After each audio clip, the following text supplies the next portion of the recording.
আমরা জানি যে আপনি শাহজাদপুর শুরু করে বা প্রায় সিরাজগঞ্জের প্রত্যেকটা অঞ্চলে আপনি কাজ করে যাচ্ছেন, এবং আমরা এও জানি যে আপনি আজকে এই প্রত্যাশিত সিরাজগঞ্জের ৭ম প্রতিষ্ঠা বার্ষিকীতে আপনাকে সম্মাননা স্মারক প্রদান করা হচ্ছে। তো আপনার অনুভূতি কেমন? না, একটা কাজের মানে কাজের ভালো কাজের সঙ্গে আছি এবং এই যে সম্মাননা যে পেতে যাচ্ছি এটা সবারই ভালো লাগে, শুধু আমার না। যে কাজ করে একটা মূল্যায়িত হয় তা সেইটার জন্য আসলে ভালো লাগে। প্রত্যাশিত সিরাজগঞ্জকে ধন্যবাদ যে আজকে আমি একটা ক্ষুদ্র একটা ব্যক্তি আমাকে এই প্রেসটা দেওয়ার জন্য। আপনার সংগঠনের নামটা বলবেন। আমার সংগঠনের প্রচেষ্টা সবার জন্য মানবিক সংগঠন শাহজাদপুর সিরাজগঞ্জ। আচ্ছা, এ পর্যন্ত আপনি কতগুলো এই মানবতার কাজ করছেন এবং কোন ইভেন্ট নিয়ে আপনি কাজ করেন? আচ্ছা, আমি একটু বলে নেই যে আমি প্রচেষ্টাতে আমার সংগঠনের নাম কিন্তু মূলত আমি যে ট্রাস্টি বোর্ডে কাজ করি সেটা হলো হাউস অফ পান্নান চ্যারিটেবল ট্রাস্ট। এই ট্রাস্টে 2004 সালে স্থাপিত হয় এবং সেটার চেয়ারম্যান ছিলেন আমার শ্রদ্ধেয় বোন নার্গিসাপার হাত ধরেই মূলত এই আমার মানবিক কাজে আজকে যে তুমি আমাকে সাক্ষাৎকার নিচ্ছ ওইটাও মানে পুরা ক্রেডিট আমি তাকে দেবো। আপনি আমাদের গর্বের সন্তান না, আপনি হচ্ছে আমাদের গর্বের সন্তান, যাকে নিয়ে গর্ব করা যায়। তো আপনার প্রথম কাজ কত সালে এবং কোন অঞ্চল দিয়ে আপনার শুরু হয়?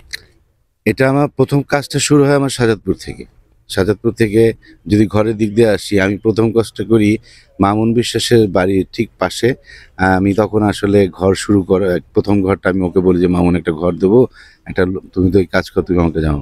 ওর বাড়ির পাশে আমার প্রথম ঘরটা দেওয়া হয়, 1 নম্বর ঘরটা। এটা আমার মনে আছে, এটা তাও কত 6-7 বছর আগে হয়তো হবে। আচ্ছা, এই ঘর আর কোন কোন অঞ্চলে, আমাদের শাহজাদপুর ছাড়াও আর কোথায় কোথায় আপনি ঘরগুলি স্থাপন করেন? আমি সিরাজগঞ্জ জেলার একদম শেষ প্রান্তে আমাদের শাহজাদপুর, আর একটা হলো কাজীপুর, ওইদিকে তারাস, আর এদিকে হলো তোমার যমুনা নদী। যে আমি বললাম কি যে প্রত্যেকটা উপজেলায় আমার আল্লাহ দিলাই পাটা পড়েছে শাহজাদপুর উপজেলায়। আমি যমুনা চরের ওই পরে আমাদের মাকড়া যে গ্রাম আছে ওখানেও কাজ করা আছে, তারাসে করা আছে, কাজীপুরে করা আছে, আর আমাদের যে সিরাজগঞ্জের সদর দিয়ে বলো উল্লাপাড়া, রায়গঞ্জ যেখানে সব জায়গায় ইনশাল্লাহ আমার যাওয়া আছে এবং ঘর করে দেওয়া আছে। শাহজাদপুর শহরে দোকানও আছে, অর্থাৎ আপনি ব্যবসা প্রতিষ্ঠান, এবং ওইখানে মাঝে মধ্যে বিভিন্ন গরিব এবং অসহায় লোক ওখানে যায় এবং সেগুলো আমাদের ফেসবুকের কল্যাণে আমরা দেখতে পাই। তো এই লোকগুলো এবং এই বৃদ্ধ এবং অসহায় মহিলাগুলো, বিশেষ করে বৃদ্ধ বয়সী যারা আছে, আপনার খোঁজ তারা কিভাবে পায় এবং আপনার দোকানটা তারা কিভাবে চিনে ফেলছে? এইটা একটা মানে মজার ব্যাপার, যেহেতু আমার এই মানুষদের নিয়ে আমার একটা দোকান, একজন আছে সেই সনাতন থেকে এক চাচি আসে, আমাকে বাবা বলে। তার আসলে আমি তার মুখের দিকে তাকালে আমার মায়ের কথা মনে পড়ে যায়। সে আসে মাঝে মাঝে আমার কাছে আসে, বেশ কয়েকজন, তারা জানে যে এখানে আমার দোকান। কোথা থেকে খবর পেয়েছে আমি বলতে পারবো না, তবে আল্লাহ হয়তো মেহমান হিসেবে পাঠিয়ে দেন তাদেরকে আমার কাছে। সকল সামাজিক এবং এই অসহায়দের সাহায্য সহযোগিতা করার অনুপ্রেরণাকে এবং কোথা থেকে আপনি অনুপ্রাণিত হয়ে এই কাজগুলো করে যাচ্ছেন? এটা প্রথমে আমি যখন স্কাউটিং করতাম স্কুল থেকে, তারপর যখন কলেজে গেলাম, এই স্কাউট করতে যেয়ে আমি কিন্তু মানবিক কাজে আমার পথে নামা। কিন্তু মানবিক কাজ শুধু মুখে বলতে হবে না, সেটা করতে গেলে আবার একটা মানে মানে কি বলে ভিত লাগে। তো ওই যে আমি যে বললাম হাউস অফ মান্নান চ্যারিটেবল ট্রাস্টে যে আমার আপা নার্গিস আপা, উনি আমার মূল হলো এই মানবিক কাজের বটগাছ। উনি যদি পাশে না দাঁড়াতো আজকে আমি এই সানি হতে পারতাম না। উপরাল্লাহ আমাকে অনেক সম্মানিত করেছেন। আমার আপা বেঁচে নাই, কিন্তু আমার এই কাজে যা আমি পাই আমি সব উৎসর্গ করি আমার আপাকে। এটা আমার হলো, আমি যে কোনো কাজের উৎসর্গ করি আপাকে, কারণ ওইরকম একটা মহিষ্য নারী আমার বোন, আমি কল্পনা করলে অবাক হয়ে যে এত একটা ভালো মানুষ ছিলেন। আমি একটা সবসময় আমার একটা স্লোগান আছে, কিছু ভালো মানুষ পাশে থাকলে অনেক ভালো কাজ করা যায়। সেই ভালো মানুষটা আমার বোন নার্গিস আপা। আমি সবার কাছে দোয়া চাই আমার আপা এবং দুলাভাইয়ের জন্য, আর আমার আব্বা আম্মার জন্য, যেহেতু দুনিয়া তারা নাই। আমার মূল এই কাজগুলো যে করি, আমি আসলে আল্লাহর কাছে বলি যে আল্লাহ তোমার ওইখানে আমাকে যেতে হবে, এই ভালো কাজের ওসিলায় ওইখানে আমাকে একটু মানে মাফ করে দেওয়ার জন্য। কোন কোন কারণ হতে পারে আপনি মনে করেন যে এই সকল কারণে এই সকল সংগঠন বা ব্যক্তি বা প্রাতিষ্ঠানিকভাবে তারা আগাতে পারছে না?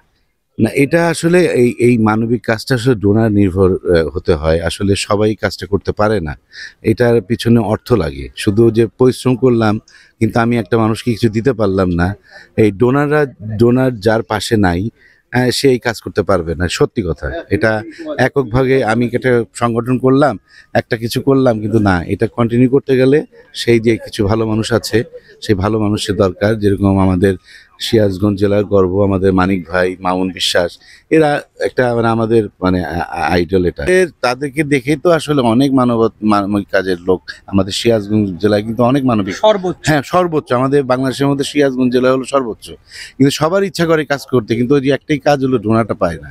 এই ডোনারটাই মূল কাজ। ডোনার থাকলে এই কাজটা করা যায়, আর ইচ্ছা শক্তি থাকতে হবে।